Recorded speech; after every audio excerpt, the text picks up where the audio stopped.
శ్రీ కంచి కామాక్షి అమ్మవారి జ్యోతిశక్తి పీఠం. మీకు ఎటువంటి సమస్యలు ఉన్నా ఫోన్ ద్వారానే మా గురువు గారు జ్యోతిష్యం చెబుతున్నారు. భార్యాభర్తల కలహాలు, ప్రేమించిన వారు దూరం కావడం, డబ్బు, వ్యాపార సమస్యలు, పెళ్లి కుదరకపోవడం, సంబంధాల సమస్యలు, గ్రహ దోషాలు, భూమి వాస్తు దోషాలు, విదేశీ ప్రయాణం కోసం, ఆరోగ్య సమస్యలు, కుటుంబ సమస్యలు, లక్ష్మీ శాంతి, గృహ శాంతి, వివాహం ఆలస్యం కావడం, స్త్రీ పురుష వశీకరణం, నాగదోష నరఘోష సమస్యలు, సినీ ఫీల్డ్ గురించి, విడాకులు, కోర్టు సమస్యలు, రియల్ ఎస్టేట్ సమస్యలు, రాజకీయం, ప్రమోషన్ గురించి, శత్రు వశీకరణ, చెడు ప్రయోగాలు. మీరు ఎక్కడెక్కడో జ్యోతిష్యం చెప్పించుకొని అది నెరవేరలేదని బాధపడుతున్నారా?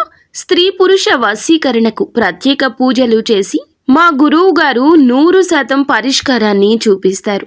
ఎటువంటి సమస్యలకైనా ఒక్కసారి నమ్మకంతో మా గురువు గారు గోపీరాజు గారిని సంప్రదించండి. Phone number 9851559967. ఈ రోజున ఈ రాశి జాతకులు గుండె ధైర్యం చేసుకుని ఈ వీడియో చూడండి. ఈ వీడియోలో చాలా అంశాలే ఉన్నాయి. మీరు తెలుసుకోవాల్సిన అంశాలు ఇవి. ఒక వార్త కూడా దాగి ఉంది. ఎలా ఉండబోతుంది అనే వివరాలు వీడియోలో తెలిస్తే మీకే అర్థమవుతుంది. వీడియోలో చెప్పే ప్రతి మాట సాక్షాత్తు పరమశివుడే మా నోటి ద్వారా మీకు తెలియజేస్తున్నాడంటూ జ్ఞాపకం ఉంచుకోండి. ఏదైనా ఒక విషయం గురించి చెబుతున్నాము అంటే అందులో సత్యం ఉండకుండా ఉండదు. ఒకసారి ఈ వీడియోలో చూసి తెలుసుకుని వాస్తవ పరిస్థితులకు అనుసంధానం చేస్తే మీకే అంతా బోధపడుతుంది. వీడియో నచ్చితే తప్పకుండా ఒక చిన్న లైక్ చేసి మమ్మల్ని సపోర్ట్ చేయండి. ఇక ఆలస్యం లేకుండా వీడియోలోకి వచ్చేద్దాం. ఖచ్చితంగా ఈ రోజున వీరికి పుత్ర శోకం కలగబోతుంది. మీ పుత్రుల్లో ఎవ్వరైనా సరే ఈ రోజున వారి విషయంలో మీకు ఒక ఆపద వస్తుంది. వారికి వచ్చిన కష్టం మీ గుండె దడ పుట్టిస్తుంది. వారి వల్ల మీకు ఇబ్బందులు కలగొచ్చు.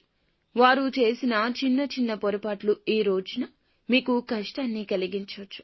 మీ యొక్క సంతానం రీత్యా దురలవాట్లకు లోను అయ్యారు అనే వార్త కావచ్చు, ధన నష్టం కలిగిన వార్త కూడా కావచ్చు, లేదా వారి మానసిక ప్రశాంతతకు భంగం కలిగించిన వార్త కావచ్చు. మీరు వినే అవకాశం కనిపిస్తోంది. మీరు ఈ రాశి జాతకులైతే మీకు కూడా ఇటువంటి ఇబ్బందులు కలగొచ్చు. అలాగే మీరు అవివాహితులు అయితే మీ యొక్క సోదరులు కానీ, సోదరి కానీ, కన్న తల్లిదండ్రుల విషయంలో కానీ ఈ రోజు కొంచెం జాగ్రత్త.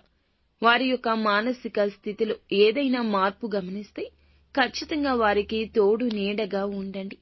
వారి యొక్క మానసిక స్థైర్యాన్ని కోల్పోనివ్వద్దు. ఎప్పుడూ వదలకుండా, దూరంగా ఉంచకుండా ఆత్మీయంగా దగ్గరకు తీసుకోండి. వారి యొక్క కష్టంలో జాగ్రత్తలు చెప్పండి. అలాగే మీ యొక్క సంతానం నుంచి దూరం కావద్దు. బిడ్డల్ని ఎంత కాపాడుకుంటే వారి భవిష్యత్తు అంత సరి చేసిన వారవుతారు. ఇప్పుడు కాపాడుకోకపోతే, కంటికి రెప్పలా చూసుకోకపోతే జరిగే ప్రమాదాన్ని ఆపలేరు, అంచనా వెయ్యలేరు. ఈరోజు ఈ యొక్క మాటను అజాగ్రత్తగా తీసుకోవద్దు. ఎవరైనా మీ యొక్క సంతానమైనా, సోదరులైనా, కన్న తల్లిదండ్రులైనా వారి పట్ల ఒకంత జాగ్రత్తగా ఉండండి. ఒకవేళ మీది కూడా ఇదే రాశి అయితే ప్రమాదం ఎలా మీ దరికి వస్తుందో కూడా తెలియదు. కావున అప్రమత్తత అవసరము. కోపం, ఆవేశం పక్కన పెట్టండి. ప్రేమగా ఉండండి. వారితో ప్రేమగా మెలగండి. ఈ యొక్క విషయం మీద ధ్యాస పెట్టండి. పుత్ర వియోగం కూడా కలిగే అవకాశం లేకపోలేదు. ఇది గ్రహ నీచ స్థితి కావున ముందస్తు జాగ్రత్తలు పాటించాల్సిందే. జరిగే ప్రమాదాల నుంచి మిమ్మల్ని మీరు కాపాడుకోండి. మీ యొక్క సంతానాన్ని, బంధాలను కాపాడుకోండి. అప్పుడే ప్రమాదాన్ని ఆపిన వారమవుతాం. మిగతాదంతా భగవంతునిపై భారం వేయండి. అందరికీ ఇలాగే ఉంటుందని కాదండి. ఈ రోజు కొంతమందికి ఇత్యాది మార్పులు కలగబోతున్నాయి. అనుకోని విధంగా ప్రమాదం మీ వైపు దూసుకొస్తుంది. ధైర్యంగా ఉండండి. భగవంతుడు ఏదైనా చూసుకుంటాడు. మనుష్యుల్ని కాదు పూజించేది, ఆరాధించేది భగవంతుణ్ణి. కాబట్టి భగవంతుడు అద్భుతాలు చేస్తాడు. అపనమ్మకంతో ఉండొద్దు. మిమ్మల్ని మీరు దృఢంగా నమ్ముకోవాలి. ఎప్పుడు ఏదో జరిగినా కొన్ని తప్పిదాల రీతిన ఈ రోజున ఆ ప్రభావం మీపై పడొచ్చు. ఎప్పుడో జరిగిన కొన్ని రకాల సంఘటనలు ఈ రోజున పునరావృతం అయ్యి మీ మనసుకు ఇబ్బంది కలగచేస్తాయి. మానసిక ప్రశాంతత లేకుండా చేస్తాయి. కావున ఈ రోజున అన్నింటినీ గుర్తు తెచ్చుకుని బాధపడే కంటే కూడాను భగవంతుని సన్నిధానానికి వెళ్లి కాస్తంతసేపు మానసిక ప్రశాంతత పొందుకోవడం తప్పనిసరి. ఈ సమయంలో ఏదైనా ముఖ్యమైన డెసిషన్ తీసుకోవాలంటే మంచి సమయమా కాదా అని ఆలోచిస్తుంటే తప్పకుండా జాగ్రత్తలు పాటిస్తూ డెసిషన్స్ వాయిదా వేసుకోవడం మంచిది. ఏదైనా మీ కార్యాలు పూర్తి చేయడానికి సమయం అనుకూలంగా ఉంటుంది. కానీ నూతన నిర్ణయాలకు కాస్త అగమ్యగోచరంగా ఉంటుంది. కొన్ని రకాల ప్రాబ్లమ్స్ ని ఎదుర్కోవాల్సి వస్తుంది. కాబట్టి కొంచెం జాగ్రత్త. వృత్తిరీత్యా అయినా ఉద్యోగరీత్యా అయినా ఎటువంటి రంగాల్లో అయినా జాగ్రత్తలతో పాటుగా ఖర్చు పెట్టే ధనం విషయంలో కూడా అప్రమత్తంగా ఉండండి. డబ్బు ఉంది కదా అని ఖర్చు పెట్టొద్దు.